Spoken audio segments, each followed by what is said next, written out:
Hello নমস্কার। তো সবাইকে শুভ জন্মাষ্টমী।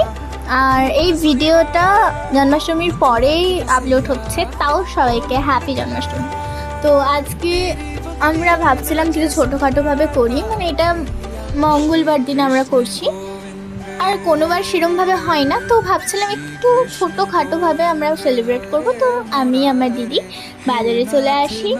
আর আমাদের বাড়িতে হচ্ছে গোপাল নেই, আমাদের পাশের বাড়ির জেঠিমাদের ঘরে আছে ছোট্ট গোপাল, তো তার জন্যে আমরা একটা ড্রেস কিনতে আসি। এবং আমার বাড়িতে যা আছে মানে গোপাল, তো তাদের জন্য একটু চকলেট, আর লোকনাথ বাবা তারও আজ জন্মদিন, তো তার জন্য কিছু চকলেট কিনতে আসি আমরা বাজারে। তো চলো দেখতে থাকো।